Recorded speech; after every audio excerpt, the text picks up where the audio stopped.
ഇബ്നു ജരീർ അത്വബരി റഹിമഹുല്ല നൽകുന്ന ഒരു ഫായിദ നമുക്ക് പ്രകാരം വായിക്കാം. അതായത് ഏത് വൃക്ഷത്തെയാണ് അള്ളാഹു സുബ്ഹാനഹു വതആല അതിലേക്ക് അടുക്കരുത് എന്ന് ആദം അലൈഹിസ്സലാമിനോടും ഹവ്വയോടും വിലക്കിയത് എന്നതിനെ സംബന്ധിച്ച് മുഫസ്സിറുകൾക്ക് വ്യത്യസ്തങ്ങളായ അഭിപ്രായങ്ങളുണ്ട്. അതുമായി ബന്ധപ്പെട്ടുകൊണ്ട് നൽകുന്ന ഫായിദ പ്രകാരമാണ്. ഇമാം അവറുകൾ പറയുന്നു, ഫസ്സവാബു ഫീ ദാലിക അൻ യുഖാൽ, ഇതിലെ ശരിയായ അഭിപ്രായം ഇപ്രകാരം പറയപ്പെടലാണ്. എന്താണത്?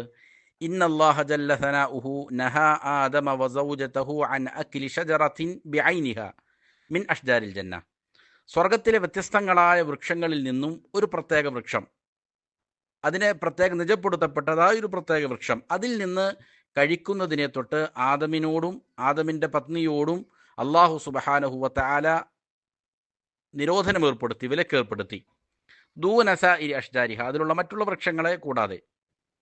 എന്നാൽ ഫഖാലഫ ഇലാ മാ നഹാഹുമല്ലാഹു അൻ, ഇവർ രണ്ടുപേരും ഏതൊരു കാര്യത്തെയാണോ അള്ളാഹു വിലക്കിയത് അതിന് വിപരീതം പ്രവർത്തിക്കുകയും ചെയ്തു. അങ്ങനെ ഫഅകലാ മിൻഹാ കമാ വസഫഹുമല്ലാഹു ജല്ല സനാഉഹു ബി, അള്ളാഹു അതിനെ വിശേഷിപ്പിക്കുന്നത് പോലെ അവർ രണ്ടുപേരും ആ വൃക്ഷത്തിൽ നിന്ന് പഴം ഭക്ഷിക്കുകയുണ്ടായി.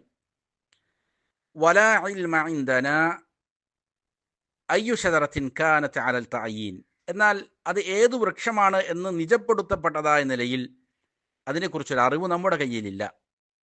എന്താണ് അതിനെക്കുറിച്ചൊരു അറിവില്ലാത്തത്? ലിഅന്നല്ലാഹ ലം യദഅ ലിഇബാദിഹി ദലീലൻ അലാ ദാലിക ഫിൽ ഖുർആൻ, ഖുർആനിൽ അല്ലാഹു സുബ്ഹാനഹു വതആല അവൻ്റെ അടിമകൾക്ക് വേണ്ടി ഇതിനെ സംബന്ധിച്ച് സൂചന നൽകുന്ന ഒരു ദലീൽ നൽകിയിട്ടില്ല.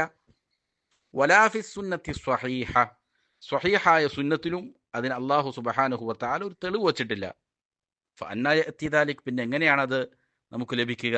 എങ്ങനെ അതിനെ സംബന്ധിച്ചുള്ള അറിവ് നമുക്ക് ലഭിക്കാനാണ്? വഖദ് ഖീൽ, എന്നാൽ പറയപ്പെട്ടിട്ടുണ്ട് പല അഭിപ്രായങ്ങൾ.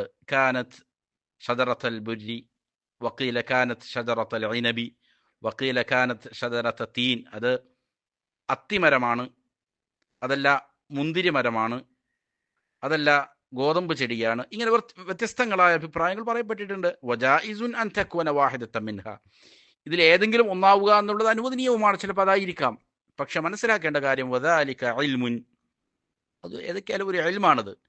ഇദാ ഉലിമ ലം യൻഫഇൽ ആലിമ ബിഹി ഇൽമു, ആ അറിവ് ഒരാൾ അറിഞ്ഞാൽ ആ അറിഞ്ഞവന് ഈ ഇൽമ എന്തെങ്കിലും പ്രയോജനം ചെയ്യുകയില്ല. അങ്ങനെയുള്ള ഒരു ഇൽമാണത്. ഒരാൾ അതിനെ സംബന്ധിച്ച് ഗവേഷണം നടത്തിയിട്ട് പഠിച്ചു മനസ്സിലാക്കി, എന്നാൽ അവനക്ക് എന്തെങ്കിലും ഗുണം ചെയ്യുന്ന കാര്യമാണോ അത്? എന്തെങ്കിലും ഗുണം കിട്ടുമോ ആ അറിവ് കൊണ്ട്? ഇല്ല. വഇൻ ജഹിലഹു ജാഹിലുൻ ലം യദുർറഹു ജഹ്ലുഹു ബി, ഇനി ഒരാൾക്ക് അതിനെ സംബന്ധിച്ച് അറിവില്ല, ആ അറിവില്ലായ്മ അവനെ ഏതെങ്കിലും ദോഷം വരുത്തുമോ? അതുമില്ല. അങ്ങനെയുള്ള ഒരു കാര്യം മാത്രമാണത്. അപ്പോൾ സ്വാഭാവികമായിട്ടും നമുക്ക് ദീനിലോ ദുനിയാവിലോ യാതൊരു പ്രയോജനവുമില്ലാത്ത ഒരു കാര്യത്തിൻ്റെ പിന്നാലെ നടക്കുന്നതിൽ വലിയ അർത്ഥമില്ല എന്നാണ് ഇമാം ഇബ്നു ജരീർ അത്വബരി റഹിമഹുല്ല വളരെ വിലപ്പെട്ടിരിക്കുന്ന ഒരു കാര്യമാണ് നമ്മൾ പഠിപ്പിക്കുന്നത്. ഒരാൾക്ക് ദുനിയാവിലും ആഖിറത്തിലും ഉപകാരപ്പെട്ട കാര്യത്തിൻ്റെ പിന്നാലെയാണ് അവൻ പോകേണ്ടത്. പ്രത്യേകിച്ച് ഒരു വിശ്വാസിയുടെ പ്രധാനപ്പെട്ട ലക്ഷ്യം ആഖിറത്തിൽ വിജയം വരിക്കുക എന്നുള്ളതാണ്. അതിനു വേണ്ടിയിരിക്കുന്ന കാര്യങ്ങളെല്ലാം അള്ളാഹു സുബ്ഹാനഹു വതആല റസൂൽ സല്ലല്ലാഹു അലൈഹി വസല്ലമയിലൂടെ പഠിപ്പിച്ചിട്ടുണ്ട് നമ്മളെ. അതിനപ്പുറത്തേക്ക് നമ്മൾ എന്ത് ചെയ്യേണ്ടതില്ല, പോകേണ്ടതില്ല, അതിൽ കുറവ് വരുത്തുകയും ചെയ്യേണ്ടതില്ല.